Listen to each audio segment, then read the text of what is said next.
Hello and welcome from Edgehill University to What's in Your Head, our podcast series where we have open and honest conversations about what's really going on inside our heads. I'm Gareth Roberts and I'm joined as ever by former Premier League goalkeeper Chris Kirkland, who is now a huge advocate for mental health and doing some great work with a string of organisations, including Edgehill. In the studio with us today is actor James Sutton, known for roles in Hollyoaks, Emmerdale, and more recently for hosting his own podcast, Male Mind Matters, which is all about getting men to talk openly about mental health and masculinity. We're going to kick off then, James, with our What's in Your Head icebreaker. So, James, when life's a bit too much, when your head's, the weather up there is a bit grey, what's the one small thing that helps you bring you back to you?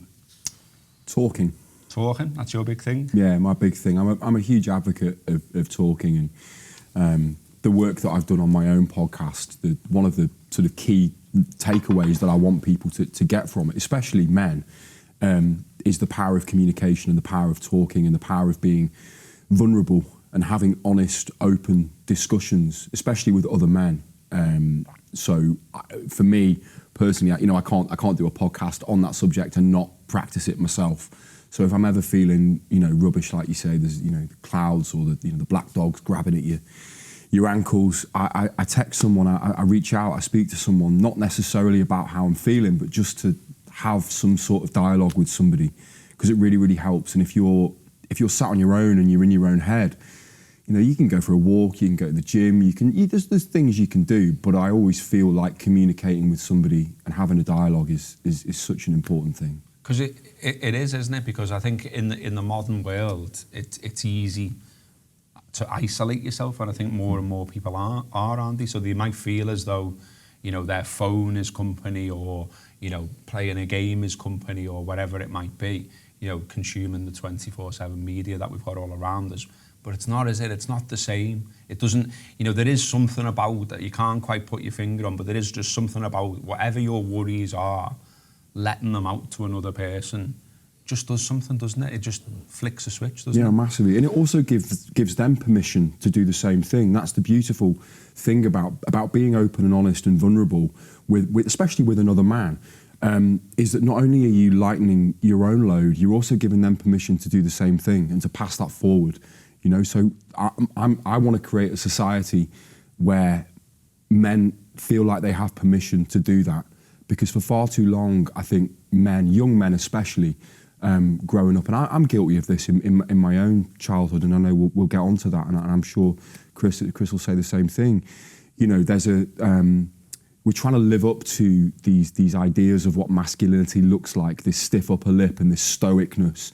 And that's really, really unhealthy. And what we need to do is foster honest, open, vulnerable conversations, because that's how we affect change, and that's how we grow and we learn, and we hopefully come to terms with where we are in our own heads and move forward. I think that's the most direct. We've not had that one, have we? We've asked people, we've had music, we've had obviously gym, which he obviously does, and then, but yeah, talking as direct as you've just pointed out there and made it. That's the first time someone's actually said it that in depth. And you're big on it, aren't you? I mean, it takes you a while though. Have you always been like that? So it takes you a while, doesn't it? So as you say, I think when you're going through stuff, like you said, you isolate. You don't want to talk. You shut your phone off. I went silent on my phone. Didn't want to reply. Didn't want to do anything. But when you come through that and you see how damaging that is and how much it makes things a lot worse, you're always conscious then. So straight away now, I do the same, right? I like exercise, is my biggest thing, but getting out, talking, going to things when you don't want to, that's the biggest thing as well. Because when you get there, you have to talk, especially when you go to events and different things. So I find that helps me hugely, yeah. And it is so, everyone always says that the two best things are exercise and talking, but it's true. But you as well, mate, just to big you up for a moment, you will offer you as being the person on the receiving end of the talking.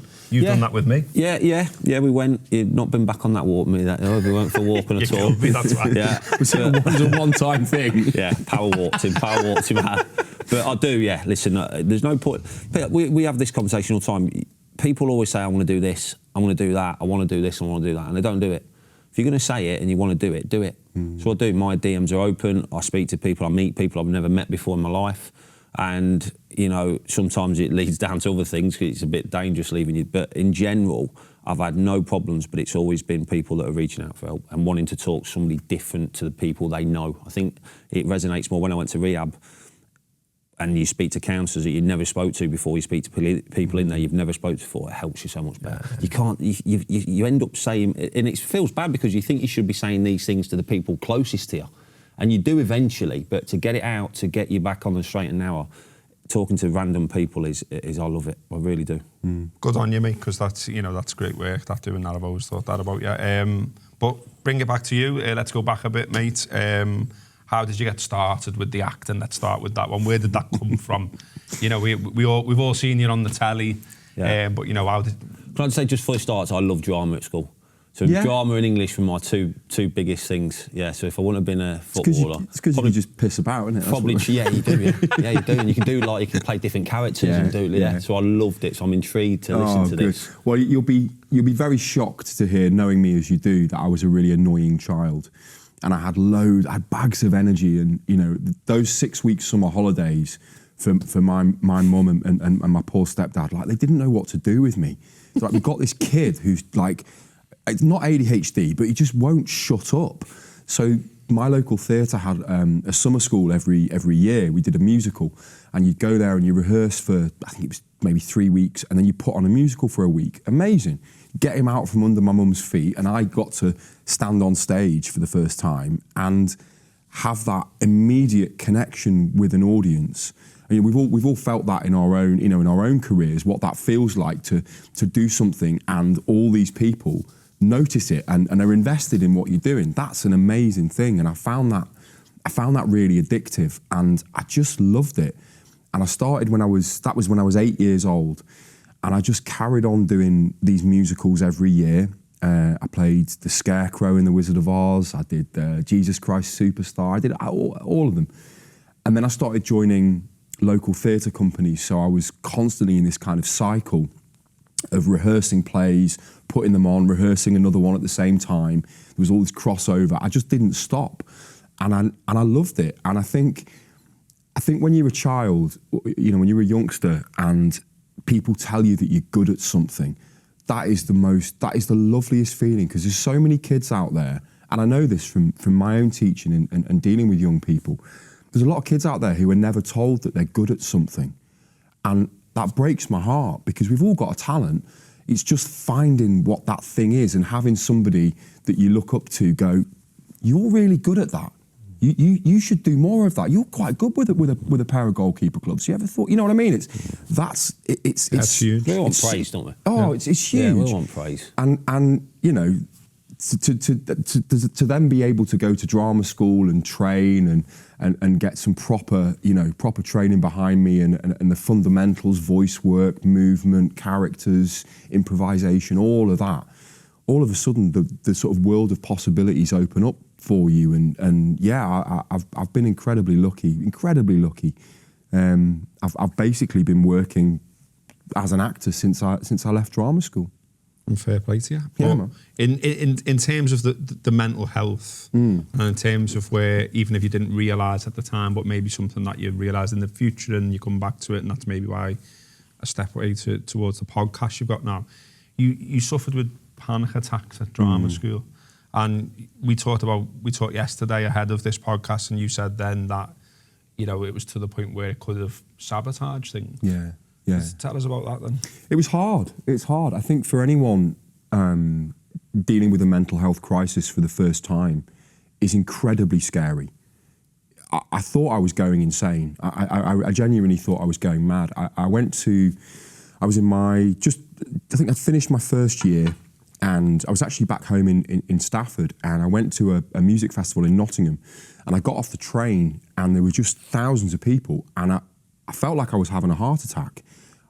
It wasn't a psychological thing, it was a physiological response. And I thought, God, this is a bit weird, you know, I don't feel great here. And that feeling just got worse and worse throughout the day.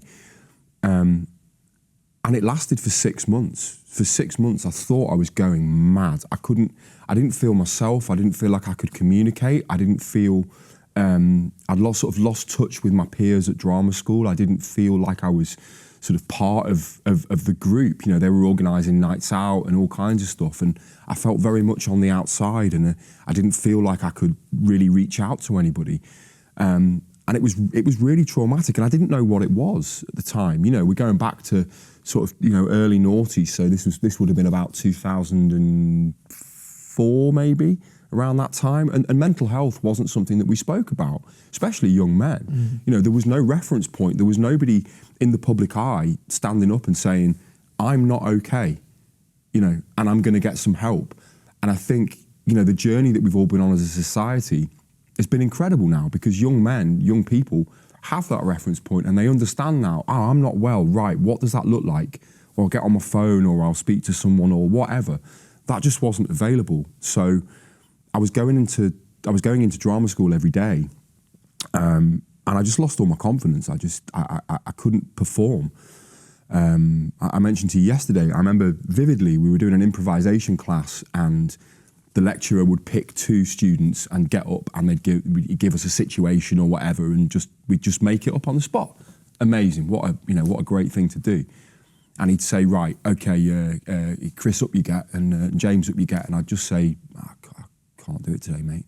And this went on for weeks and weeks, and they had serious questions about whether or not I could complete the course. They were concerned, you know, if I can't get up and perform in front of my peers, how am I going to do it on a stage or, you know, in front of a camera? So I kind of got over that. God knows how I got through it. My third year was good. They put me as the lead in the first play in our third year. It was a Shakespeare, and I spent the summer learning all of this dialogue, so that on the first day of rehearsal back in September, I was off book. I didn't need the script. I could just do it, and I think that process really gave me courage and confidence to go, actually, no, I can do this. I am worthy of kind of being here and being on the stage.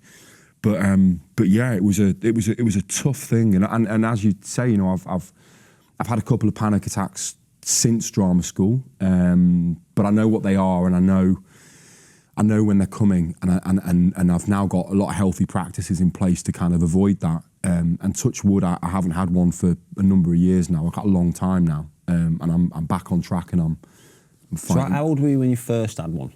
I'd have been... So 2004? Yeah, I'd have been, 18, 19? And nothing before that? No, nothing. Nothing at all? It's mad, isn't it? Yeah, this is the thing, that how things suddenly come on like this, the way the brain works, or tells you how it's working, is frightening, isn't it? Yeah, there's nothing going on. There was nothing. And you can't remember, like, you just literally just come on one day. Nothing happened. Like, there was no event, there was no trauma, there was no... Nothing. It just... You know, woke up one day and that happened, and it can affect all. You know, it happens to all of us. You know, I've got family members who have never had a mental health problem in their life, and then, you know, my dad, bless him, you know, hit sort of what is 60, hit 64, and suddenly had the worst depression I think I've ever experienced in another human being. I mean, really dark, really darkness. Just came on like that for no reason. Happy, solvent, healthy, beautiful house, beautiful relationship with my mother. You know, comes up to the game. You've met Steve. Yeah. No reason for it, and that's what we have to understand as well. That mental health crisis isn't always rooted in something. It's happened before. It just happens. Yeah. You know, I mean, you've experienced it in your career, Chris. You know, people who you would think, God, you know, he's a strong lad. You know, nothing wrong with him. And then you see, I mean, I remember hearing people like, was it maybe Stan Collymore? Yeah.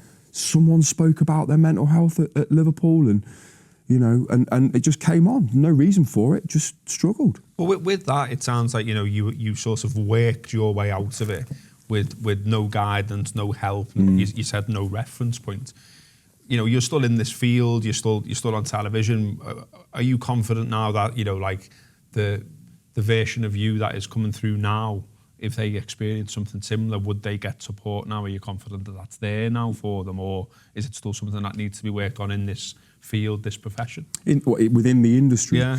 I think things have certainly changed. I mean, I can speak of Hollyoaks and my time on Channel 4, the things that they've put in place now, we have a cast liaison officer who checks in with cast members all the time. You know, if anything happens, if there's any whisper of anything, you know, she's on the phone, is everything okay? Can we do anything for you?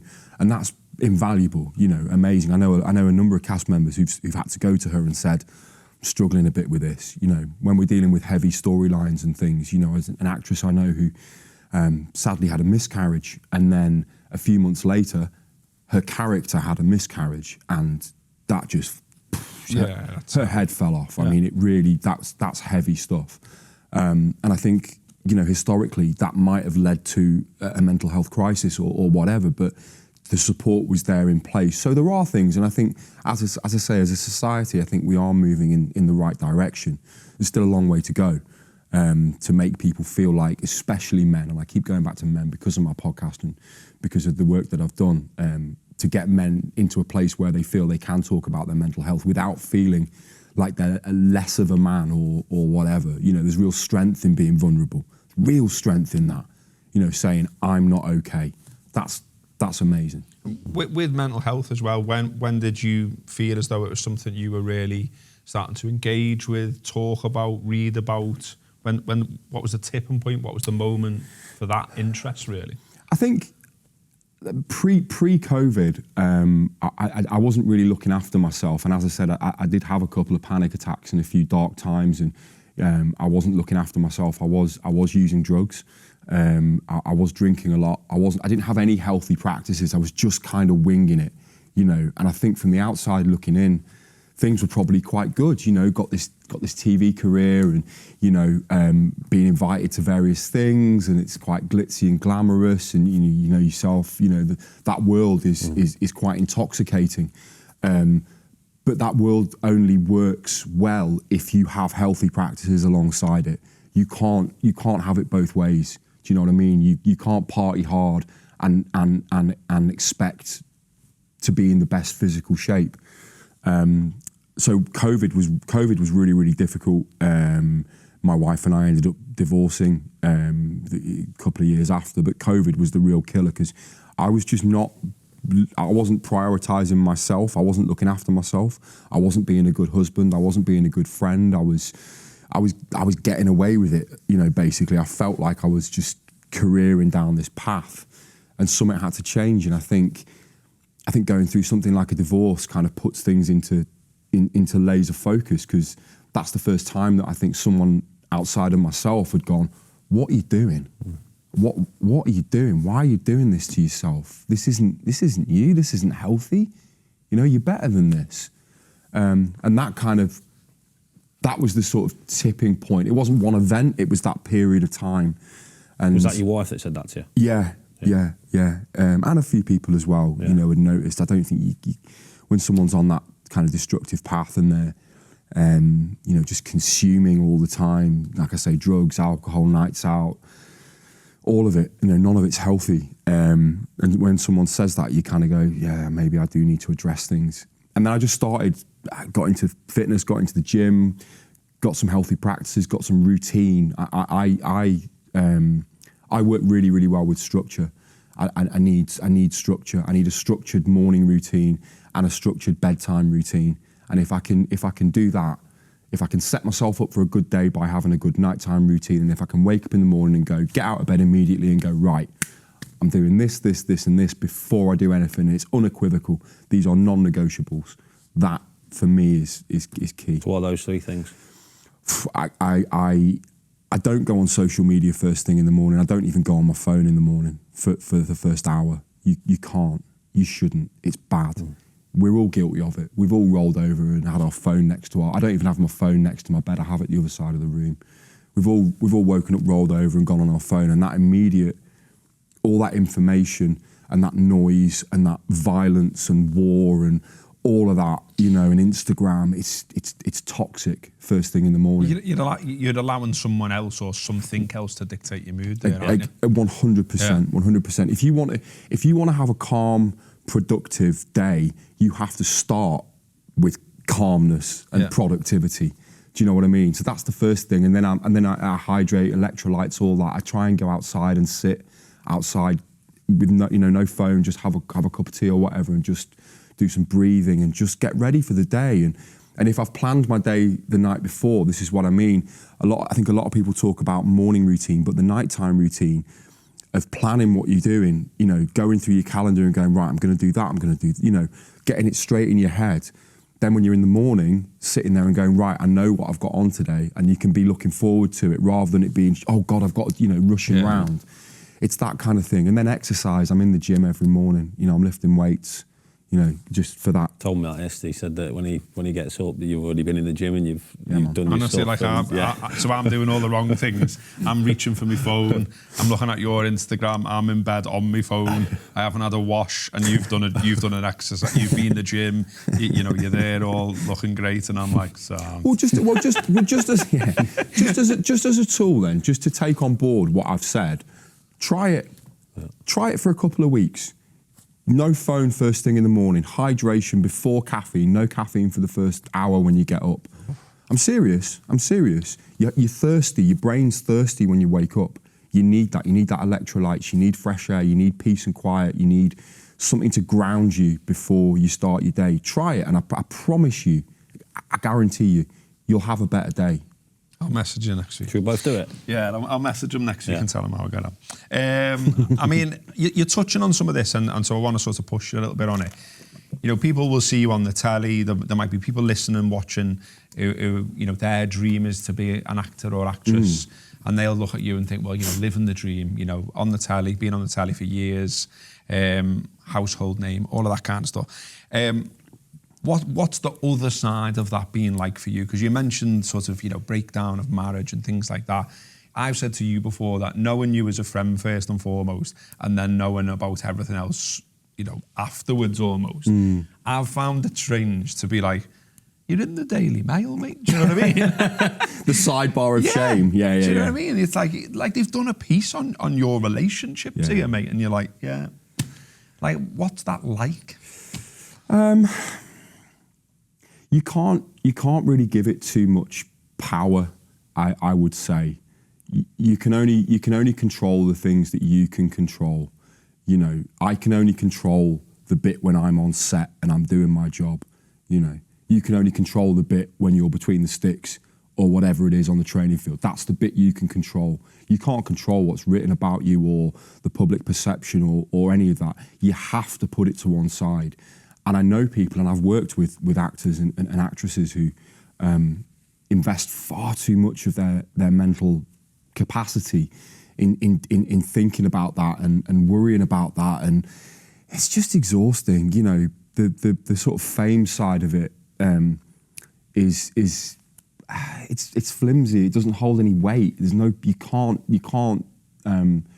worry about it. I'm very lucky. I've always had a good family, and I've always been very grounded, and I've never been a celebrity.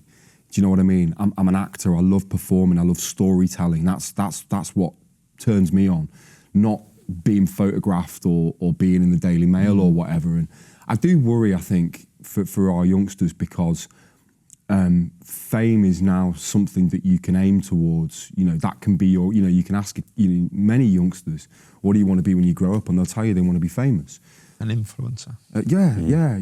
I mean, that's quite dark. Do you know what I mean? That fame should be the perfume of talent, and then if you put all your efforts into your talent and you become famous or whatever, and there are nice things that might happen, you get invited to stuff or whatever, that's a lovely byproduct, but it can't be the focus. It can't be. It's empty. It's soulless. What are you going to get out of it? And also, it can be taken away from you just like that, which is also really dangerous. So, as I say, I've been very lucky. I think going to drama school really, really helped. And if anyone's listening to this and is thinking about a career in the arts, go and get some training. Go and get some proper classical formal training if you can afford it, or join as many theatre groups as you can and learn your craft properly. And then if the work that you put into that should facilitate a good career, and if you get some fame on the side of it. When you go to drama school, do they teach you the other side as well? Do they prepare you for the negative side, the press, all that? They don't. No. Do you think that should be part of it? It's a tricky thing, because a lot of people won't make it. that's the difficult thing is, you know, there was 19 of us in my year at drama school. They had nearly 2,000 applicants for my year, and it's gone up now. I don't know what it is now, 10,000 maybe, I don't know. I'm the only one, no, there's 2 of us that are still actors out of 19. Everyone else fell out of the industry over the years because it's that difficult. Yeah, it's hard, mate. There's too many actors, not enough jobs, ultimately. So a lot of people won't make it, and I would argue that it would be more important to teach people in drama school about things like paying your tax, how that works, maybe starting up your own side hustle, having another business, having other interests. That's what I think would be far more important, because so many people get into acting thinking that they're going to have this career, and it's not necessarily about hard work. It's right place, right time. Does your face fit? You know, if I hadn't have landed Hollyoaks when I did, back in 2007, I think I got the job. I don't know where I'd be, you know. And I got that job because my face and my performance and my voice or whatever fitted with this family that they were casting at the same time. It wasn't just down to me. If I didn't work well with Jennifer Metcalfe, who played Mercedes, or Nicole Barbalane, who played Myra, I wouldn't have got the job. You know, so there's all these variables in place that are out of your control. So you've got to have other stuff to focus on. You've got to have other things you can do. That bit there feels like a good moment to segue into some questions about the character that you played, and you're perhaps best known for, John Paul, in Hollyoaks. You've obviously had to deal with or act some very, very heavy storylines. You've you know, stuff around sexuality, addiction, grief, sexual assault. How did that affect you? How did that affect your mental health working on stuff like that? Incredibly heavy stuff. Yeah, it's a tricky thing. I care so much about the performance. I care so much about the storytelling, and I care so much about the truth. And I put a lot of pressure on myself. I think we all do as actors, because we want to get it right. You know, especially some of the storylines you just mentioned there. You know, John Paul came out as gay, and it was huge. It was the first time that a storyline of that sort of scale had been shown at that time slot. You know, 6:30 on Channel 4. You know, that was so important to the LGBTQ community, to have something that they could go, oh my God, that's me. That's what I'm living through. You know, and so there's a responsibility there to get it right. And I've always felt that responsibility, and that weighs really heavy when you're doing these things. But by God, it's exciting. It's really exciting. Were you scared though when they first come to you and said, "Look, John Paul's gonna be gay"? Yeah. What do you immediately think? I was excited. Yeah. I was really excited. Yeah, really excited, because I knew that it would be something really important. Yeah. Do you know what I mean? A lot of actors go through their whole careers without ever having that opportunity to tell a storyline that's so important and so invested, because it's not just me. I'm playing that character, but behind the scenes, you know, there's producers, researchers, writers, script editors, all these people who are putting all of this time and effort in to make this as visceral and as effective as it can be. So it's kind of a team effort. So I never felt like I was on my own with it. I always felt very, very supported. And I was very lucky with that particular storyline. Sort of segue slightly, our exec producer at the time, Brian Kirkwood, that was his story. That was his truth. He lived that. He grew up in Brighton, straight, fell in love with his best mate at school, and didn't know what it was and what was happening. You know, all his mates were having girlfriends, and he was like, he's hanging out with this kid and thinking, I love this life, you know. So he put so much of his himself into the story, that I had that to lean on, and that investment from him. So it was the most exciting thing, and I've carried that through all my storylines. The male rape storyline that I did, I'm now an ambassador for Survivors. We Are Survivors in Manchester, which is the country's sort of biggest, most prominent support group for male victims of sexual violence. incredible work, and they supported me throughout that. I had them as advisors. I sat down with Duncan, who runs We Are Survivors, who was a victim himself throughout his teenage years in Manchester. He was basically sex trafficked around Manchester as a young man. Incredible the work that he's done, and he speaks so eloquently and so openly about it. To have someone like that on my side, advising me and helping me and going, well, actually, you know, and he was involved in the script process as well. Did you have a partner at the time? Sorry? Did you have a partner? Yeah. What did they say when you told them? I mean, it's always been a weird one when I've had a girlfriend and John Paul's being particularly promiscuous on the television, or I'm going home with stubble rash. Look, no woman wants that. Yeah. No one wants that. How was your day at work, love? Ain't snogging me, mate. All do you want it? And I've had to do that as well. I've had to snog, you know, mates. And how was that? Yeah, was that like your first time you did that? Yeah, it's a funny thing because you can't just go for it. It's like it's like a dance. You know, you really do go, right, okay, Gareth, so I'm going to go that way, and then maybe you could run your hand through my... But, you know, you do have to kind of work it out technically. Otherwise, it'd just be... It would just be a car crash. Yeah. And that's the thing as well, when I mentioned before about responsibility, you know, we've got LGBTQ people watching this, and if I look uncomfortable or I look like I'm not into it, they're going to spot it. They're going to know that I'm faking. Do you zone out a little bit? Do you just fully focused on that? You're not thinking about anything else. You're not thinking about your home life. You're not thinking about anything like that. You just bang in the moment. Exactly that. The best acting happens when you're relaxed. You're trying to find a place of relaxation. Yeah. It's the same for stage work. You know, you've learnt your lines, you know the story, you know where your character's headed. Right, I'm here and I've got to get there. What does that journey look like? And you've learnt all that, and that's all in there. And then you've just got to trust yourself implicitly that it's there, and you haven't got to worry about it. And just find that calm, relaxed place. It's similar, like footballer. You know, you can't be thinking about tactics, and you can't be thinking about. You've just got to play the game. It's really, really similar in that sense. What was it like out in the streets?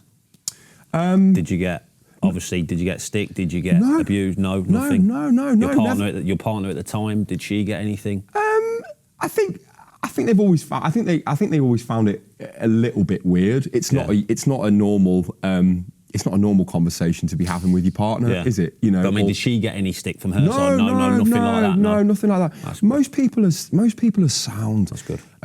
When people have had a drink, that's when it's like. It's exhausting. Groups of drunk women. It's made me feel tense just mentioning it. Fellas are fine. You know, fellas want to chat about it. You know, they come up and the question I get the most is, "Are you really gay?" Which I take as a compliment. You know, it means I've done some semblance of a good job. Yeah. But most people have been really cool over the year. Yeah. Let's bring the subject around to the podcast then, and you know, why male mental health? What made you want to focus on it? Where did that idea come from? I thought there was a gap in the market. Not to sound kind of cynical about things, but I thought there was a niche there that could be explored a little bit more. Obviously, my own experiences of my own mental health. And go back to what we were talking about at the top of the show when I was talking about the power of talking and the power of an open dialogue with another human being. That is so important, and I'm so fascinated by what that actually looks like in practice that I thought, why not actually do it? Why not record it and put it out there? And it's been a revelation. You know, I think I'm really good at that. I think I'm really good at creating a safe environment for someone to be open and honest about what they've been through or they're going through. And the guests I've had on have been really, really receptive to that. It's a really good listen. It's a really easy listen. It's down to earth. It's not heavy, even though it's a heavy subject. But, you know, I've listened to a few episodes and really enjoyed them. And I think, as you say, you can tell you care about it. That first and foremost, that's where it's come from, hasn't it? I mean, you know, you've had... I think you're up to about 25 episodes, something like that. Yeah. So Are there any bits out of all of those guests, any bits out of all of those shows that stick with you and you think, you know, wow, that was something I hadn't thought about before? Just unbelievable people I've had on. I had a trans guy on called Jackson Feely, he's quite a prominent figure in the trans community, and I'd never been in a situation where I was able to have that kind of conversation with a trans person. And he came into the studio. I'd never met him before, and he came in, and the first thing he said was, "Ask me anything." I said, "Are you serious?" He said, "Ask me anything." He said, "I'm an open book." He said, I'm proud of who I am for the first time in my life, and it's really important that I convey that to people, because there's a lot of people out there who are struggling with their identity. You know, we're all really lucky. You know, we know who we are. You know, certainly we know, you know, what gender we are. That conversation just blew me away. It broke me. It brought me to tears. I cried during the filming of it at some of the things that he was saying and the things that he'd been through. He was a prison warden in his former life.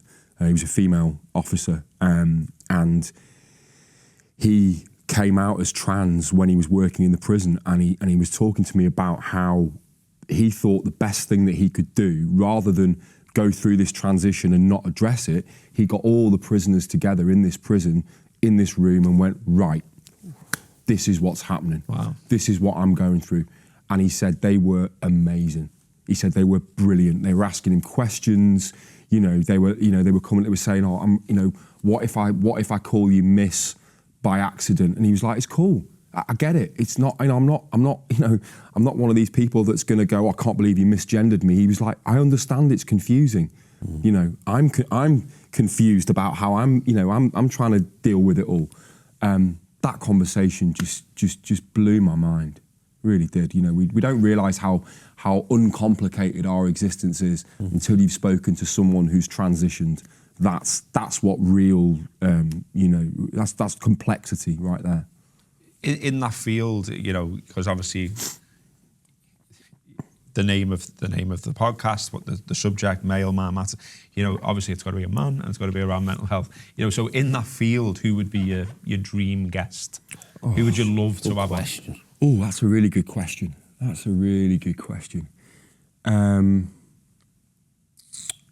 I'd like to chat to Paddy Pimlet. I would like to chat to Paddy.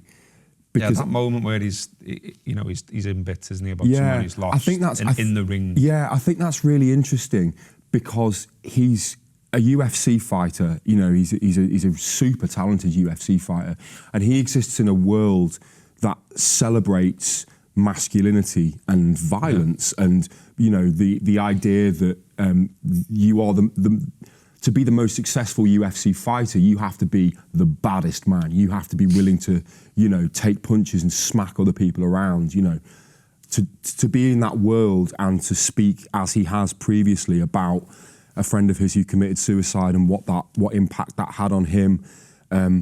I think is a really, really interesting dichotomy, and I think that's worth exploring. I'd love to have Paddy on. I really would. I was at that fight. Was you? Yeah, I was there, yeah. When he spoke out? Yeah, I was down there. It was really powerful, wasn't it? Not off. Yeah. He was in bits. Not off. Yeah. I mean, that's, you know, Yeah. and he's a young man. You know, no one's. That's what I've got the utmost respect for that moment, because he's not got a PR team telling him to do that. You could see how raw that was. You know, he's just won and he's grabbed the mic and he said, talk. Did you get the news on the morning of the fight or something like that? Or the day before it, weren't it? Yeah.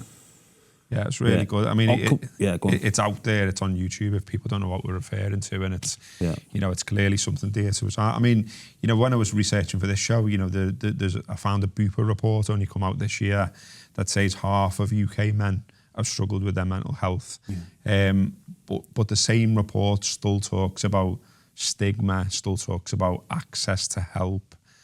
You know, given that you're having these conversations so often through your podcast, what's your take on that? I'm not surprised. You know, one man a minute kills themselves. This society that we live in this country is not set up for young men to feel supported and to feel like they're moving in a positive direction. It's, you know, there's social economic issues there at play.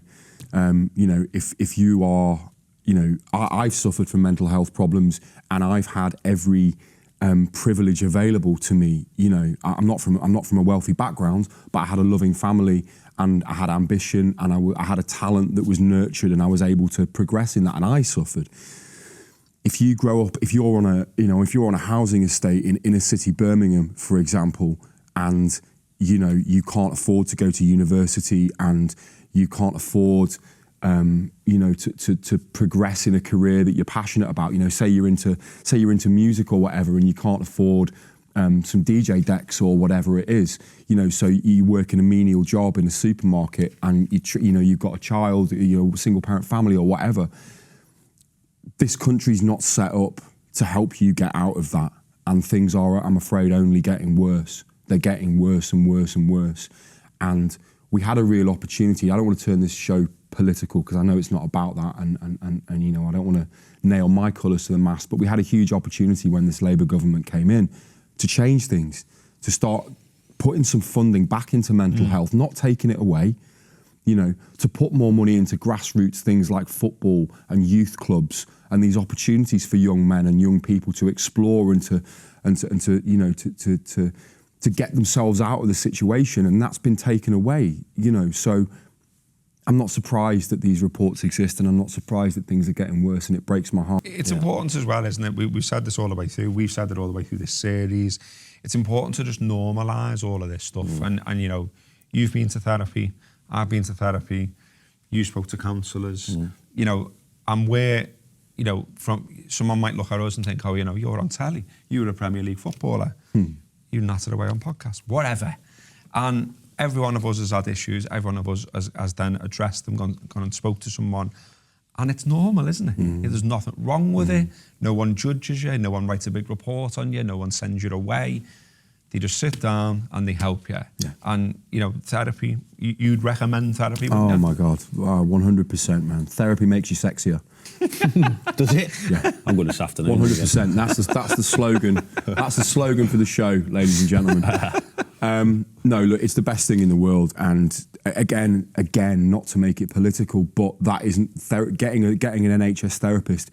There's a waiting list of, you know, 18 months, 2 years now. I know someone who's been trying to get a therapist through the NHS, and it's difficult. It is. If you're in a position where you can afford, I mean, I think I pay 50 quid a session. I have 2 a month now. I've been having therapy since about COVID. I had a little spate before, but consistently since COVID. And getting the opportunity to sit down with someone who has no context on you, who doesn't judge you, who doesn't know your backstory, your history, your friends, your family, who just goes, right, what's going on in your head, Gareth? Like, let's unpack that a little bit. Why do you feel like that about yourself? Why have you made that mental? It's incredible. I come out of therapy sometimes feeling like the best human being in the world. Yeah. I'm like bouncing down the street after some sessions. Sometimes I go in and I don't really get anything out of it really. But the opportunity to sit down with somebody and just offload without any judgment is the best thing in the world, and I would recommend it to anybody. It makes a huge difference. The podcast, where can people get it? Male Mind Matters on Instagram and on Spotify, Apple Music, wherever you get your podcasts. It's all there for you. There's some great episodes. I've had actors, I've had musicians. I had a rapper on from North London, a guy called Shocker, who's been sectioned 4 times, psychosis. Wow. Incredible stories. I had a guy, Barry Sloan, who's just played Captain Price in the last 4 Call of Duty games. Amazing story. You know, spoke about alcoholism and healthy practices that way. Loads of content there for people. I'm dead proud of it, and you know, I'd love people to check it out. Walking on that. I've got 2 questions before you wrap up. Come on. What's been your favourite acting role you've played? And you obviously watch TV now, watch movies. If you could play one role now, what would it be? So your favourite role you've played at the minute? Favourite role, favourite part I've played. It's a really good question, actually. I did a one-man show for Ian Salmon, who is a local Liverpool writer, And he writes some mad stuff. That guy's got a darkness in his brain somewhere. Here's someone who needs some therapy. I played a character for him in a one-man show.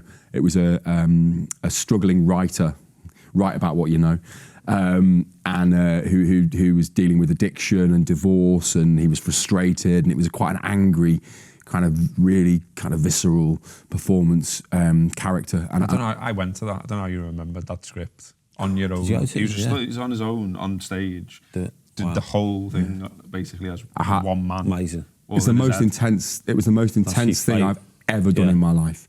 I was sat on stage while the audience were filing in, pretending to type on this laptop, and I could see out of the peripheral. I could see more people coming in all the time. And I was just sat there, and all I could think was, right, as soon as I say the first word, the train's left the station and there's nowhere to, like, that's it. That feeling, my God, I felt alive. Jesus. The character I'd like, I mean, it's Tommy Shelby, isn't it? It's got to be. Peaky Blinders. Yeah, nice. It's got to be. Say, it should be James Bond, shouldn't he? Good looking as he is, James Bond. Stop it. No, that Peaky Blinders, that. Because they're coming out again soon. The new one's coming out. Yeah. It's the writing as much as everything else. Like, as an actor, to be given a script like that, where, like, it's rare that you get a script where all the work is done for you. Do you know what I mean? Like, every single beat, every moment, everything is all on the page there for you. And you know, Cillian Murphy and the lads must get those scripts and just be like, oh my God, oh, what a joy. That, you know, that's where it's at right now. Brilliant. Thanks very much for coming in, mate. Brilliant, as ever. If today's episode has made you think about your own mental health, support is available. If you're here at Edgehill University, there is a mental health and wellbeing team here Monday to Friday, 8:45 a.m. to 5 p.m. Look it up on the internet. Pop by the help desk in the Catalyst building. If you listen from outside the university, plenty of help out there too. The Hub of Hope is a brilliant place to find support near you in terms of NHS, charity or local services. Just visit thehubofhope.co.uk or download their app, and it's dead easy to use. I've used it myself. You type in where you live, all of this stuff starts listing in front of you, and straight away you can get in touch with people that can help you. If you've liked what you've heard today, do check out the rest of this What's in Your Head series. Get that wherever you get your podcast. There'll be video versions of some of these shows on YouTube too. And we'll be back with more conversations like this soon, so keep an eye out for that too. Thanks for listening. Thanks for watching. Cheers.